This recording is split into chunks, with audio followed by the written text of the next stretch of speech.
best thing people can do. Just be there. Like, listen to me, look at me crying, and just stay there. Don't run away. Don't try to fix me. I hear you, man. I hear, I feel your pain. I'm right here.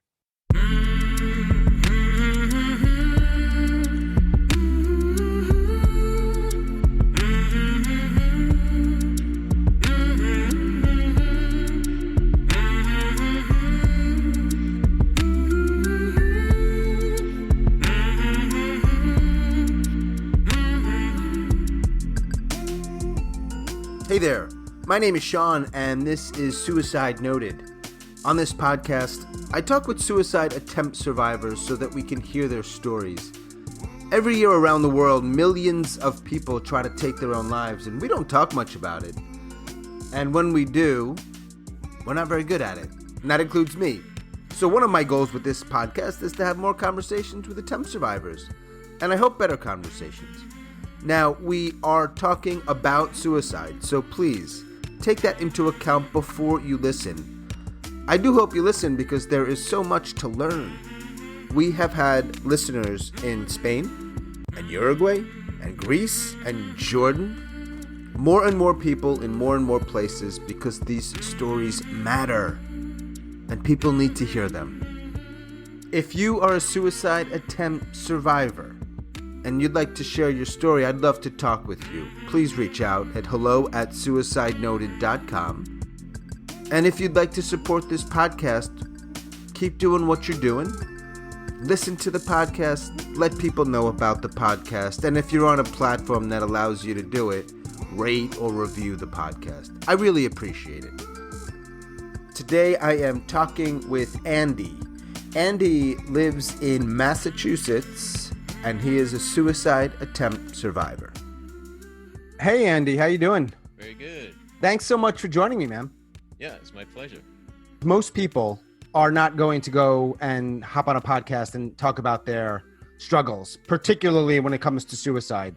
You are not one of those people, or you wouldn't be here. And I'm wondering how you came to that point of, yeah, I'll talk about it. For me, it was after years of struggling and condemning myself and judging and why meing and being a victim. And then finally I was like, maybe I'm going through all this shit, so I'm supposed to share it and help people. And it was really just this maybe. And I think over 10 years ago, maybe even longer. Anyway, at some point I made my first public video where I talked about it. And I was terrified, but I got nothing but positive feedback. So I was like, I discovered that it also, sharing my story, again, not to go, oh, poor me, come pity me, but just sharing my actual experience, it helped me and it helped others. So it was an easy thing, not easy to do, but an easy thing that I fell into and realized there was value. And I find just time and time again, especially, the more scared I am to share something, it usually is the better the payoff if I finally do. Mm-hmm. But again, it comes from trial and error. And have I gone to, I've got some videos where I'm just bawling, really? And I don't even watch it, and I just trust. And I've published things that I've never watched. Yeah. And I've only heard good reviews from those things. So yeah. Share with me, if you would, about the actual attempt, however you want to and are comfortable doing that. Cool. So I, unfortunately, have made multiple attempts on my life. I can remember having suicidal thoughts as early as 8 years old, which really tells me that they were before that, because my memory of the thought was not like, oh my God, I'm having this horrible thought. It was just, that's the first time I can remember thinking about, it was like a conversation in school of how would you want to die? And I kept mine quiet. I did not, they were talking about horrible ways to go, and I just I'm going to die by my own hand. I know that. And, but I didn't speak of that. My first attempt was aged 13. What I count as the real attempts were things that I did to myself that made me land in hospitals. Mm-hmm. Yeah. And that was 5 throughout my teenage years. I later met a psychiatrist who said, anytime you did something with the intention of harming yourself, that was a suicide attempt. And I was like, wow, because I lot of intentional drinking and driving. I was once I had the cops pull guns on me, and I dared them to shoot me and didn't listen to them, and they did not. Lots of revving my car, headed towards a brick wall of a loading dock and just veering away at the last second, which I don't count that. I couldn't go through with it, right? I was weak, so that doesn't count. Semantics a little bit, but yeah. Yeah. So it all depends. But, I just counted the quote unquote the real ones. I don't go into specifics just because they were, I don't want to give someone an idea they haven't had yet. Right. But obviously everything I tried, I really thought it would kill me. Obviously it did not. Yeah. And again, it was after I think I was like 19 years old, and I had just attempted in a way that I had attempted previously, didn't work for a second time. And I just remember just curled up in the fetal position, bawling and just thinking, what the fuck is wrong with me? Like, I can't even do this right, which is just a common thought. If you've attempted, I can't live, I can't die. Like, what the fuck? What am I supposed to do? And somehow that gave me my first glimmer of hope that maybe I am supposed to be alive. Maybe there's a point to all this. And that's the notion of sharing. Like, maybe I'm going through this because I'm supposed to share it, as opposed to because I still was not, I would be forced into help. I never took advantage of help yet. I thought I was beyond help. I thought I was hopeless and helpless. I thought if anybody really knew how dark I felt, they would run away. I thought I would lose my parents and friends if I really told them how gross I felt, how often I felt that bad. Yeah. It's tricky. I mean, it's a podcast. We're limited to words and language, and they don't always express how we're feeling, particularly numbers of years ago. I do ask everybody, well, why did you try? It's the most unfair question I ask because it's like, I don't fucking know why. Like you just said earlier and a few minutes ago, you were having thoughts as early or earlier than 8 years old. Yeah. Is there a why, I guess is the better question. Oh, I totally believe there is always a why. It's rarely what we think it is. That quote unquote final straw. It's never because of that. Right. Like that's the final pushing point. That's when we finally give up. I believe suicide attempts are mine were rooted in a complete lack of love for myself. Okay. I thought I was unlovable. I thought I was broken. I thought I was so flawed. I was this so fucked up of a human being. I was beyond anybody's help. And I wasn't worthy of being helped. Right. But so you're done. Like you're done at that point. I mean, but here's what's interesting. I only had one other person that I've talked to shared with me. It was like under 10 years old where they really started to. So you felt that way in as much as you can remember today at 8 years old, unworthy, unlovable. Correct me if my words are not accurate, please, at any time. Is that accurate? That is accurate. And when I was 20 years old in a hospital, I finally had a memory of being molested at like age 5 and 6. Got it. And I thought, that's what's been blocked all this time. And I can remember, like, I decided the world's not safe. I better keep it all to myself. I can't trust adults. I can't trust anybody. The molestation started when my parents got divorced. So I was afraid that if I spoke up, I would be the next man kicked out of my house. So at age 6, I just said, well, buckle it down, shut up, don't tell them. I was an only child, so it was easy to know. And in hindsight, my parents could say that, they could see the change, but they thought it was just a divorce. Like my mood, my demeanor, everything changed in me. So, everyone else had something to blame for this change. And I decided to blame me. Yeah. And it's common for any child to blame themselves for a divorce, but then to be molested. And I didn't want to give someone an excuse for me to not to be a good boy. So circumstances were definitely against me. My dad was an alcoholic. He was also manic depressive. I don't have conscious memory of this, but he'll tell me that one of the first things I did as a human being was sit in a waiting room while he got shock therapy and hear him screaming. So I doubt that made a good impression. Right. So there were just lots of things. And my dad often told me growing up that high school were the best years of your life. And I'm in elementary school already plotting my demise. I'm like, well, why does anyone, I'll live till I'm 18 and then I'll die. Why would I bother to go to not the best years of my life? That makes no sense. So there was circumstantial reasons. There was this, I thought it was logical. Like, I'll outsmart life. I'll just live this good chunk. And as I went on, those good years were very challenging. So there were many attempts to end those years even before I was 18. Yeah. I think that people who are in pain, that kind of pain, don't hear enough of, I was in that very similar kind of pain. And sometimes that means we need to get a little granular. So one of the questions I ask is, can you put words to that kind of pain, the kind of pain in which you try to take your life several times? I saw absolutely no future. I thought the pain, the emotional pain, the physical pain, that tight gut, that clenched throat, that not being able to do anything that I thought I wanted, just all I could see and feel was darkness and heaviness and weight. And I thought, this is how it is always going to be. The moments of happiness and joy, those were the lies. This is the truth. I don't have depression. I am depression. I don't have suicidal thoughts that come and go. No, I am suicidal thoughts. That's how imposing it all felt. And again, I thought, this is nothing to share. I never wrote a note. I did not express. They were attempt before anyone knew something was going on. I was good in school. There was a point in junior high when I was cutting myself, and teachers saw it, and everybody would want to think, oh, Andy does great in school.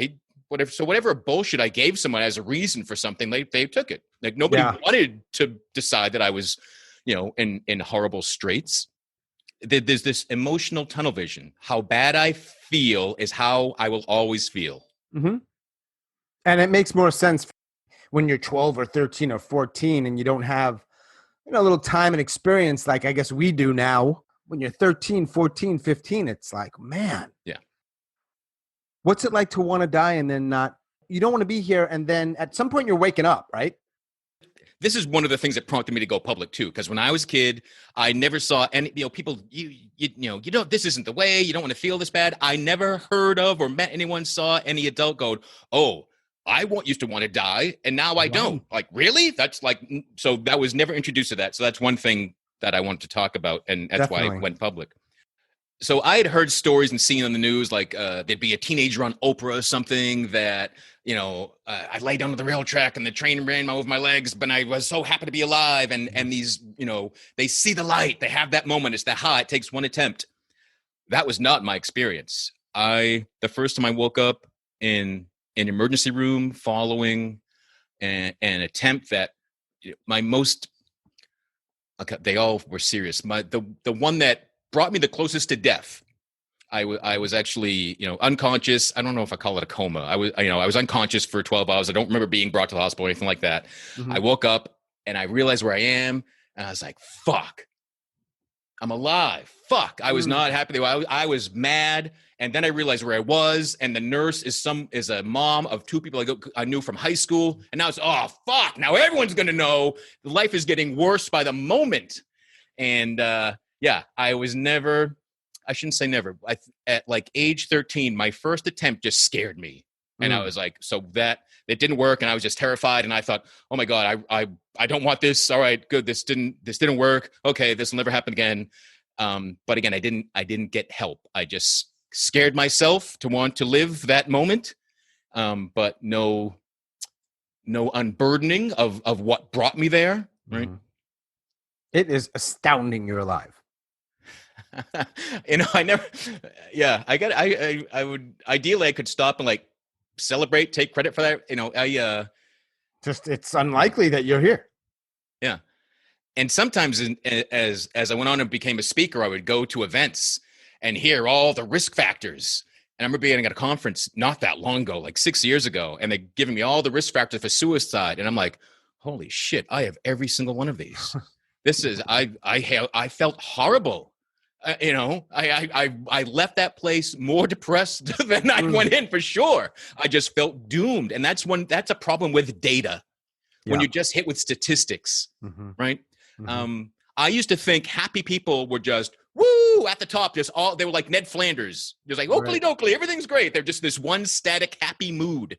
And I was just this one static, blah, dark mood in the basement of life with occasional peaks of sunshine, right? Yeah. But that's not the case. That's this emotional tunnel vision that someone who is has a history of suicidal thoughts or bipolar or, you know, mood swings, whatever you want to call it. We think kind of other people, we think normal is this one thing, but you know, we will always have emotional ups and downs. Mm-hmm. It's just that ideally the downs aren't that so down that you want to die. My bad days today probably feel better than anything could have imagined when I was suicidal, right? Do you ever ideate? Oh yeah. I don't know that will ever be gone. And because I tell people often, if you've ever seriously contemplated ending your life, that thought will always be lurking somewhere. And it's lurking for when you're weak, you're tired, you're full of doubts. It'll always be there. Yeah. Now, sometimes it shows up and I laugh at it. Like really? Over this? Come on. You know, even I can laugh at this. And other times not. But, and another thing that is important, and this wasn't shared to me when I was growing up. Suicidal thoughts are so common, right? Having a suicidal thought, it's not a sign of mental illness. It's not a sign of, it just is a sign, especially now with pandemics and riots and all these things. Sometimes wanting to check out can be the sanest thought possible, right? You're preaching to the choir, baby. It's acting on it. That's the key. So having the thought, great. Don't condemn yourself. Don't beat yourself up. It's when you're like, you know what? I think I'm going to do this. That's the danger zone, right? That's the danger zone. Yeah. No, I'm not a doctor, and I don't think you are, right? No. So let's play doctor for a second. If you try to end your life, are you mentally ill? I do not think so. Not by definition. Obviously, you might be, but that you're right. alone may not be. Right. That doesn't. And again, because that's often. So I was given lots of different medications. They did not, quote unquote, cure me of anything. So, you know, that's why it's just not an illness. It's just not some chemical imbalance. Again, for me, it was in realizing I had power over my thoughts. And feeling disgusting, feeling like I want to die, finally became the clue that I'm probably dwelling on the worst aspects. I'm ruminating on how shitty everything is. I'm ruminating on victimhood. I'm ruminating on everything I've ever done wrong and that'll never change. We all have the power to go, all right, I'm going to think about making scrambled eggs. Right. Like, oh, well, that's weird. That changes my mood and outlook. But no, and it goes back. And when it snaps back, that's when a lot of people just give up. But that moment of break was enough for me to like, hey, I felt different for that split second. So it works. It's just, again, when you're used to living in the emotional gutter, it takes more conscious effort to lift yourself out. I mean, that's what it's called. You know, we're in a rut. And that rut is literally in our brain. I had this, you know, the most negative neural pathways were the most thought. So it was easiest to fall into those. So I had to pick myself up and decide to make a different rut. I'm going to make a new rut that says, hey, everything looks great. Right? Even if I'm freaking lying, I'm going to make that rut for a while. Did it feel fake at first, or did it feel like, all right, this is the time is right? You know, it felt very real at first. That's what made me realize this is something. But I would sometimes have to fake it to choose and pick a thought. But you know, when I really had this experience, I remember I was sitting in my bedroom and I'd look outside and I'd see a tree and I just picture myself hanging. And I think maybe I should get the noose. Maybe do I have rope? Should I go? Do I need to buy some rope? And that's all I thought. And then my dog came in the room. I'm like, oh. And it like, wow, the pressure just relieved. And I said, all right, look at the tree, feel horrible. Look at my dog, pet my dog. Should we go play ball? Wow, I would feel different in the split second of what I chose to focus on. And so that's what proved to me that there's something here. Right. I'm not just at the mercy of my thoughts and emotions and chemicals. Right. I do still have some control. I am able to drive my ship. Yeah. Did you ever get a diagnosis that felt right? I never even got the same diagnosis. Hospitalized 5 times, different diagnosis every time. So, yeah. It's like chucking darts. Yeah. And again, some people, if you feel liberated and relieved by getting a diagnosis, having a label, having something to point to, great. Yeah. But you are not a label. You are not a diagnosis. So if it feels like a weight, if it feels restrictive as opposed to freeing, then throw it away. I want to know how people respond to somebody who is suicidal, has attempted, or how did people respond in ways that were either helpful or useful or the opposite of that? In the high school years, I definitely lost friends that just couldn't deal. Like you're back in school, you tried to die. Like, I don't know what to do with that, man. And they just would walk away. And I could get that. Like, yeah, it doesn't make sense, to me as the suicidal person, and it was definitely coming from me, and it's coming from a lot of people that I talk to. When you're thinking about ending your own life, you spin the story that it's actually going to help your friends and family. Sure, you might feel bad for a day or two, but then you won't have to worry about me. I'm not going to be pulling everyone down like I am, and you'll move on. Everyone will be better. And that's so, that we tell ourselves these lies to make our destructive actions easier for us, right? Yeah. But I definitely had friends that couldn't, were bothered and triggered. And, I think that's when you hear like, oh, Fred died. Like, oh, that's too bad. He killed himself. Oh, it's like, oh, it's this another level of gut punch. Mm-hmm. And, I think it's because if they did, might I, right? I think it's that mirror. Like we're all reflecting ourselves back to each other. And if they felt so bad that they ended their life, how can I keep going? Or, I felt that bad too. So I think it's this moment of self-reflection that it brings up that's uncomfortable for people. But I had friends, welcome me back home by, hey, let's go get drunk. And I did. And that did not help anything. Mm-hmm. But at least I wasn't alone was my. Yeah. I mean, it makes sense. Were there people, let's assume well-intentioned people that cared about you, friend, family, who were helpful? Like, what did that look like? I always wonder, people who hear this, by the way, I'm such a newbie. I'm celebrating my almost 1,000th download. I know you're a podcaster. I'm like, what? I didn't think that was going to happen. So I'm doing my best to figure this shit out. It's slow, but it's happening. The key is you celebrate it. Yeah. Yeah. No, everything. Whoa, I did a thing. Great. 48 countries, baby. Yeah. So I'm learning as I go. I'm sure you know those pains. Well, that's life. Again, when suicidal is this closed worldview. I thought life sucks, then you die. But when I'm willing to be wrong, willing to learn new things, holy shit.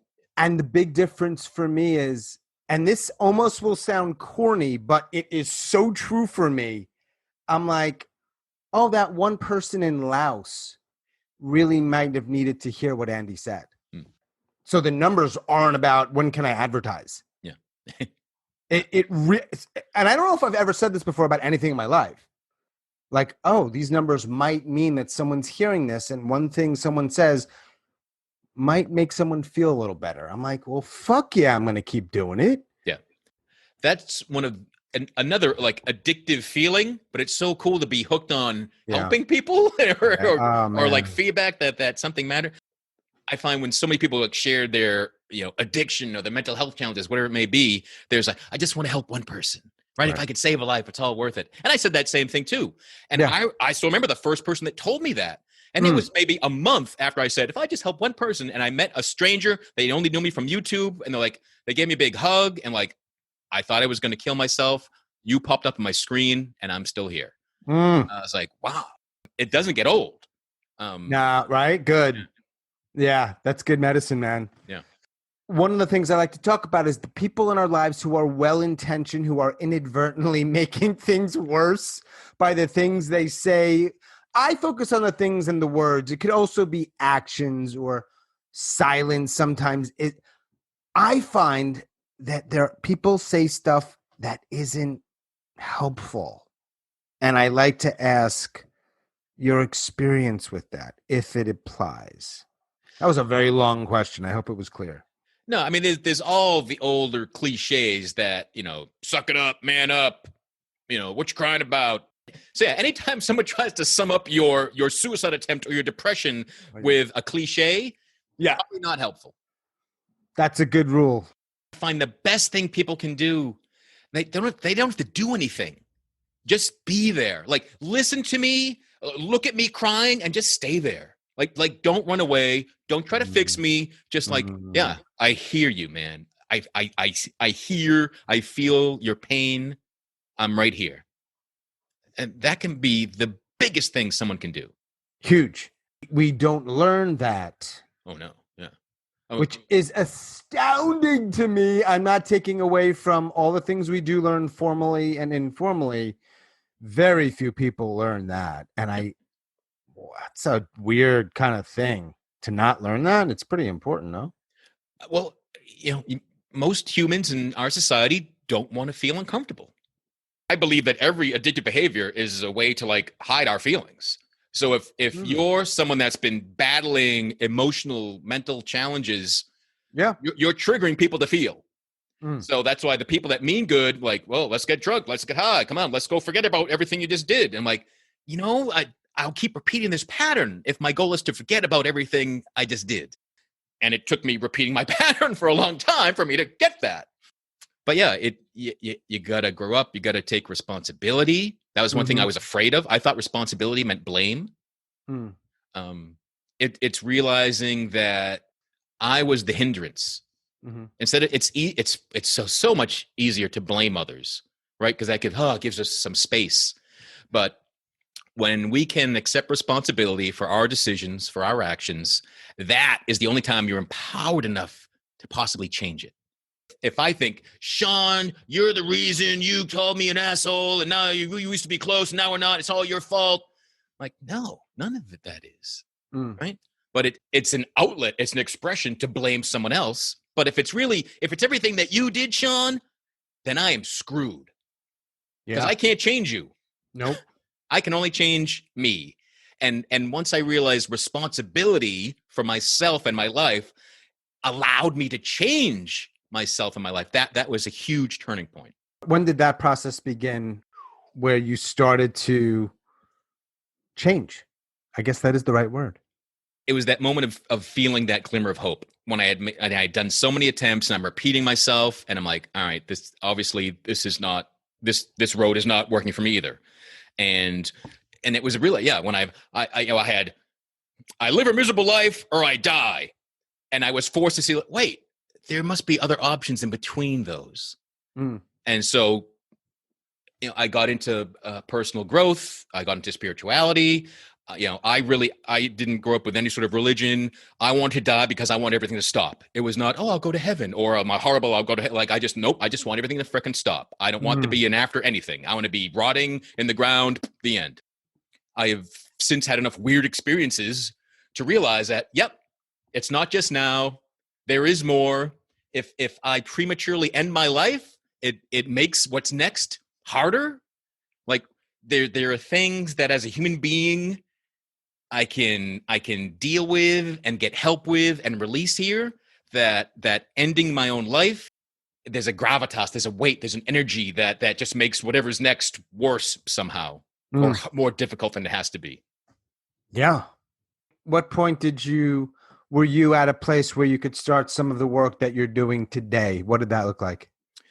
That's good. It's been a solid 10 years. Probably 12 years ago, I was on this internet call with a guy leading a meditation. I forget why. I think actually it was The Secret when that first came out. That gave me the possibility, like, wait a minute, I can choose thoughts and that changes my emotion. Like, it wasn't about manifest a brand new Lamborghini. Cool. It was more like just this notion of, wait, I'm control things. I was never told that. I was told I was being controlled by my emotions, not that I could get in front of them.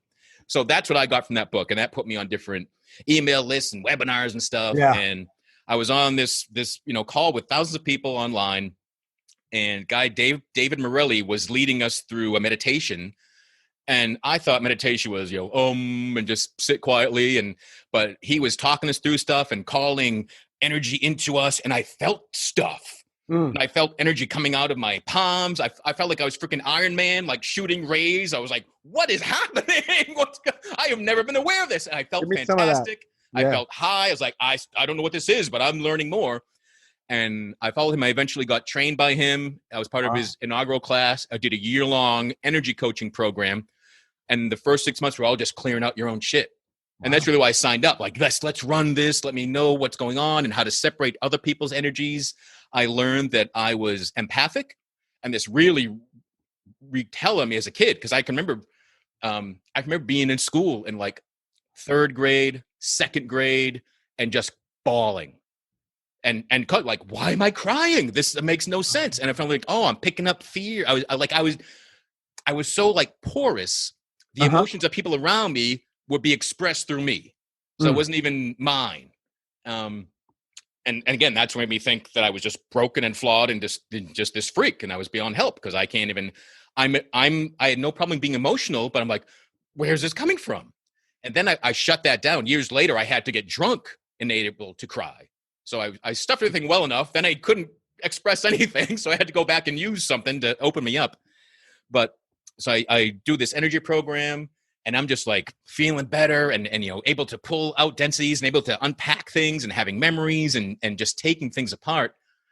And halfway through it, people are asking me if I'm going to be a coach. And I'm like, why? Well, that's what your program in, Randy. Oh, yeah, we're going to turn this around and help others. Oh, yeah. Because even at that point, I had the first time I went to college, I dropped out because the next semester had a mandatory public speaking class. That's how afraid of speaking I was. That's how afraid of being seen I was. I dropped out to avoid it. So even back then, 10 years ago, I was like, I don't want to talk to people. I don't want to be seen. I'm like, I want to feel better, but I can't, share anything.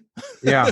So it was slowly. It was around that time that I did like my first videos and discovered, oh wait, okay, I am good at this, and sharing does help people, and coaching people and helping anyone else makes you feel better too. That's a big thing. No one taught me, or maybe they did. Maybe as a Boy Scout, I was supposed to help old ladies cross the street, and I didn't take advantage of it. But being of service to others, especially when you're invisible and focused on how much you suck, if you can build up the energy, the thought, and just do something for somebody to shift that changes a lot. How do you reach somebody? Because it's Real Men Feel, right? Real Men Feel is the organization. So how do you, like, if you were talking to 13-year-old Andy, and we don't have to do that exercise, you were not probably going to be, it wouldn't have connected. Yeah, your stuff is great, but I want to fucking kill myself. What now? What do you do there? So everything I do now on a daily basis and love and brings me joy is something I made fun of for years first. And everything I do with clients is something I learned to literally save my life. So I have no problem being, you've got to hear something for the first time. Yeah. And the odds are, if I introduce, 10 different techniques and you're all going, that's all crazy. That's nonsense. That's all woo-woo, whatever it is that comes up in you, great. Because the next time it'll be a little less. Next time it'll be less, right? So there's no, and that's we're so taught to, or not taught, I guess, advertising media teaches us to, want that silver bullet. And like, here's the one thing I worked immediately. You can buy it at Walmart. Go ahead. And like, that doesn't exist. Yeah. The quick hack. Yeah. The quickest hack, which took me a long time, is to love yourself. It really is. When I could finally see that my vulnerability, the weakness that kept me alive and had me veer away from smashing my car, that was my strength. It took a long time to reframe that, to see it as the truth. Right? So most people don't want to admit that they've been wrong. They've been lying to themselves, right? Especially when I was 17, I was so certain that suicide made sense and was logical. I thought I could debate anyone. I'm like, if you're not suicidal, you're ignoring reality. Right? You've got your head in the sand. Don't you see how shitty everything is? What kind of moron are you? And I was like, wow, how full of shit was I? And now I'm willing to see that I'm full of shit. I'm willing to be wrong because I'd rather be happy than be right. Yeah. Suicidal Andy insisted on being right. But as far as not connecting, when someone reaches out to me, if they're in crisis, they're actively suicidal, I can't help you. You've got to, go to a hospital, call the police. Your safety is paramount. I can't keep you safe over the phone or Zoom. Right. I talk to lots of people that it's their background. I've had so many people in a conversation with me will admit to making an attempt, and they'll say, nobody else knows this. Yeah. And it might have been a month ago, might have been 10 years ago. But that again, because that pain is there, and that thought, if you had that thought, it's there. And I also talk to people sometimes that I just don't get it. Why would anyone do this? I'm like, if you don't understand wanting to die, don't try to understand it. Like, be glad. Like, this is... That's actually that's a great message. If you don't understand it, don't try to understand it. I'll talk to parents who've lost a child to suicide, and they're tormenting themselves. Like, if you can't figure out that pain, be glad. Yeah. Right. Keep living your life. You don't follow someone's suicidal act as a way to honor them or follow. No, live your best frickin' happiest life as a tribute to someone who can't. Yeah. Over Andy's left shoulder, I see Real Men Feel, realmenfeel.org. And then there's what I want to ask about is there's 4 words: warrior, lover, magician, and king. What are those about? So those are the 4 main archetypes of masculinity. Mm-hmm. And often in American culture, men are allowed to be warrior, and you're always on, and you're always on the attack. It's because there's the aggressive warrior, and that's all that we're ever shown. Mm-hmm. Magician is being willing to, to meditate, to soften, to create, to express. And lover is being that open heart, that connection, and, admitting that you want love, which all humans want, but some men will never admit that that's something they're after. And the notion of the king is your ability to bring it all together. It goes back to being responsible, right? Yeah. You are the king of your life, your identity, your manhood, and you bring those all together. But if you're just living, one of those 4 archetypes, or all of them at 10% or something, you're not really living yet. Mm-hmm. So your organization focuses on that and helping people raising them up more consistently and more of them more often. Yep. And it's all like, it all begins with awareness. Mm-hmm. Oh, a man is more than I was told. Oh, and that's, that's where it begins. And someone might hear that and go, well, what a crock of shit that is. I don't care what your reaction is to it. I just know I need to keep presenting it. Yeah. Come back. Yeah. It's a good name. I like the name of that. Real Men Feel. Yeah. And it came from, I was asked to give a talk on masculinity like over almost 5 years ago. And I was like, sure, I'll do that. And then I said, like, fuck, what am I going to say? Am I a man? So many times I felt like, well, no, I'm quick to cry. I'm emotional. I'm a real softy. I'm like, am I even a man? And like, wouldn't it be cool if like real men weren't just lumberjacks and, Rambo movies, but they felt. And so that part of the presentation stuck with me. But it also means real as in authentic. Right. I'm not saying you're not a man if you don't feel. I'm like, no, to be authentic, you must feel. Yeah. Imagine somebody's listening and hearing your words and they are suicidal. They do not need to go to the hospital. They're not at that point, but they are contemplating. Actually, let me take that back. Let me go back. Perhaps they should go to the hospital. I never want people to hear this, and I don't know what they're going to think. But the point of the question is there anything you could say to them? It's okay. Mm-hmm. It is okay to feel that bad. Right? And let feeling that bad be a sign that you're alive. Let being upset, not liking things, well, you're alive. Because if you take the worst action, if you ended your life, it's worse.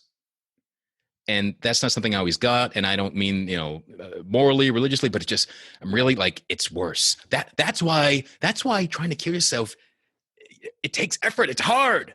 Like that's life saying, no, don't do this. Or like all of your being is screaming for you to keep living, keep breathing, keep going on. Right. So all the, and that's why I'm like, why did it take me more than once? Or like that thought.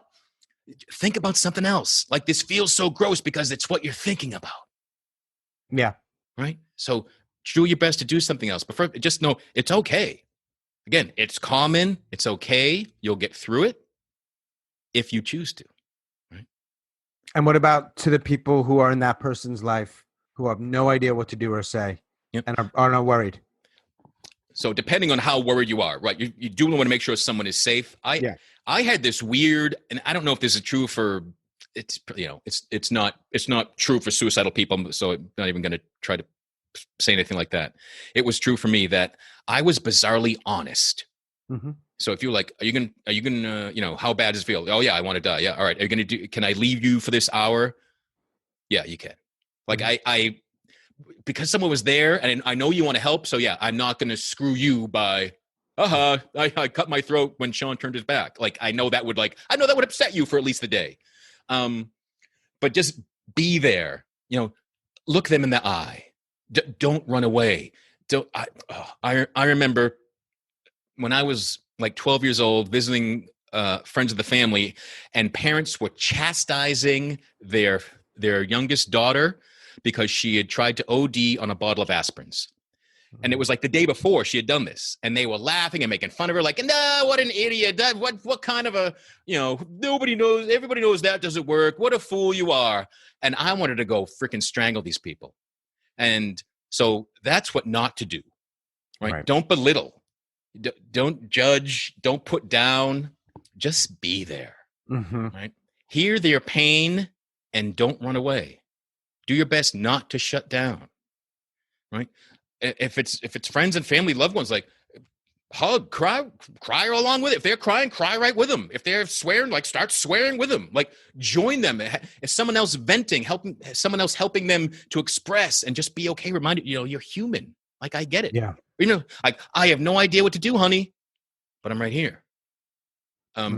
That's some of the best things my parents ever said. Like I knew they might not know what to do, but I knew I could tell them anything.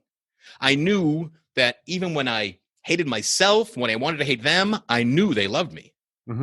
But that's this weird thing for parents too. Like if my mom doesn't love me, well, fuck, even my mom doesn't love me. Life sucks.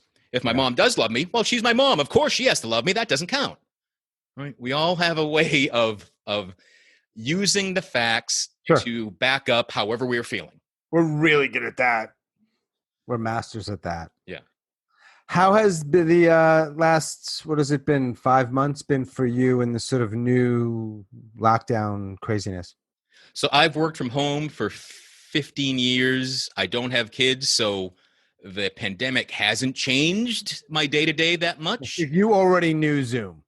Yes, I did. I sure did. Right. Yeah. And, there was a point during it, like April or May, I started to feel bad because I wasn't feeling bad. And I was like, that's peculiar. Right? Yeah. I'm just going to sit with it. But so I made an effort to really share more positivity than ever. I really just try to put only the best news on social media. I don't try to feed anything else. And I also just put myself out there. I've been on a number of podcasts and Facebook's Live just openly talking about race with African Americans, and showing up in a panel and being the token white guy, trying to just, here I am, and I'm willing to be wrong, and I can see, privilege is real. Well, I get it, and I had no idea how scary it was to be Black in America. I get it now. I don't. My eyes are open. I don't get it, right? I've not lived that, but I'm like, holy crap! I had no idea it was this bad for you. I had no idea you were this terrified. You said earlier, awareness. Yeah. The starting point. Without it, you don't. It's tough. Yeah. Huh. Yeah. Yeah. If you're trying to change your life and you're not aware of what the issues are, you're just blindly like buying a different color paint, painting a room with 17 colors at once, and wondering why it doesn't look good. Or totally. Open-ended question, because I don't always assume I ask the right questions or the best questions about your experience with suicide, your attempts, your recovery. What did I leave out? What else do you want to share? However bad you feel, you're not alone. However bad you feel, many people have felt that bad and gotten better. How gross you might feel in any given moment, just decide, this is the low point of my life. And instead of ending it there, start to rise up, right? Start to see and feel and imagine. I mentioned energy work. Just imagine better. We're so used to, imagining the worst. imagining our demise, imagining that things can only be better if we're dead. So imagine something better. Like give your heart, give your soul a break. And that can feel like the real effort. Just imagine you're someone else, right? Imagine whatever it can, just to give you that, bring that weight off of you. But, and the other big thing is this, something that I did not live this for a long time. Silence kills. If you're feeling bad, if you're feeling like you're going to do something, if you're plotting and planning, don't keep it a secret. Right? You can use the crisis text line. You can call, a suicide prevention hotline. If you don't feel there's someone in your circle that you feel safe to, use a stranger. And I've made use of all those tools, and they can help. They can be a support. There's a better way to kind of release that built up tension than making an attempt on your life. Like I found when I was like, I'm just gonna, if I told someone what I was planning, that exhale was more powerful and helpful than taking an action. Because there was a while it seemed like I was hooked on making attempts because things got better. Like I felt better. Like it was like I released the cork by trying to die, and like, nope, not a path I recommend at all, but that's what I was doing. Yeah. And if somebody hears this and they or somebody they know are thinking, I like Andy. Andy seems pretty cool. Maybe I can team up with him and join his coaching crew or whatever it looks like. How do they get a hold of you? I'll put it in the show notes, but what's the realmenfeel.org world like for them and you? So everything I'm up to, you'll find at theandygrant.com. theandygrant.com. Correct. And, one of my books is called Still Here, How to Succeed at Life After Failing at Suicide. And that's everything I wish I knew like at 17. It's everything that has helped me. And it's all the things I was not taught at all. Nice. So there's that. And it's intentionally, as an ebook, it's 99 cents. Like nice. I intentionally want no barrier to entry to feeling better and tools. And I have a couple books on using positive affirmations. Again, it's free. Yeah. To say something nice about yourself is freaking free, but these books give you some ways to how to do it. And again, they're intentionally inexpensive. Audiobook, paperback, ebook, however fits you the most. But yeah, Real Men Feel is the podcast. This week released episode 200. Woo! Talk about I'm on number 13, baby. Yeah. You'll probably be around 20. So hey, I'm following in your footsteps, man. Bald Man Unite. Yeah, I mean, you can't get to 100 without hitting 13 and 20. So you just keep, for podcasting, for living your life, for staying alive, always just take the best, smallest step you can. Yeah. Right? Don't try to fix everything. And that, that pressure is what keeps us trapped. Just do one thing, find something to laugh at. Right? And just remember, wow, I can still do that. That's one thing that opened my mind. I was hospitalized. I was following a suicide attempt. I've been diagnosed as clinically depressed, and I'm watching Seinfeld and The Simpsons, and I'm laughing in the hospital. I'm like, wait a minute. They said I'm clinically depressed. How come I'm laughing now? This, and it was the same day. It was my first day there. So I'm, going bawling through intake, and I'm still in a Johnny. I refuse to help. I was brought in an ambulance. I'm not dressed. I'm making life as difficult as I can for the people trying to help me, right? Because I'm an asshole at times. And then I'm laughing like, aha, see, I'm laughing. You were all wrong. But it's true. Find something to laugh at, find something you enjoy.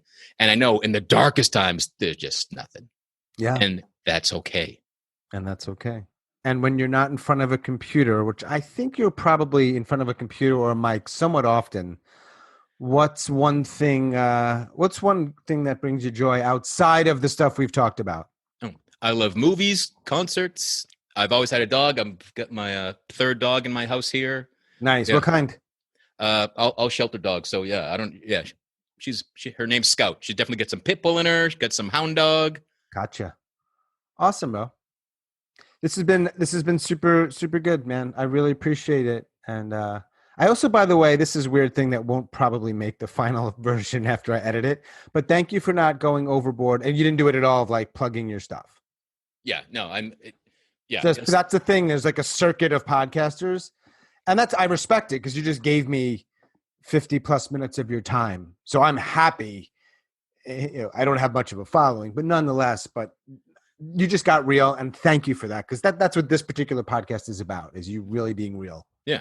Again, real men feel is a catchphrase. It's not a catchphrase at all. And I'll be on shows, and I've had my business coach tell me, "Did you make an offer?" I'm like, "Huh?"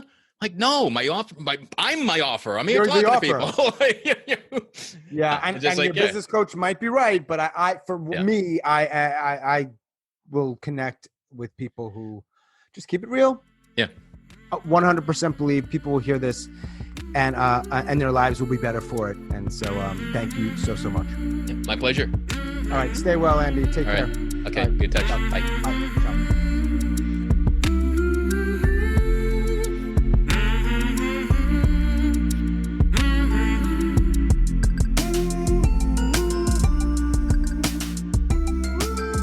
As always, thanks so much for listening. A special thanks to Andy up in Massachusetts. For now, we are releasing new episodes every Monday and Thursday, so stay tuned for those. You can follow us on Facebook and Twitter, and we also have a YouTube channel, so you can hop over there. Until we connect again, stay strong, do the very best you can. I'll talk to you soon.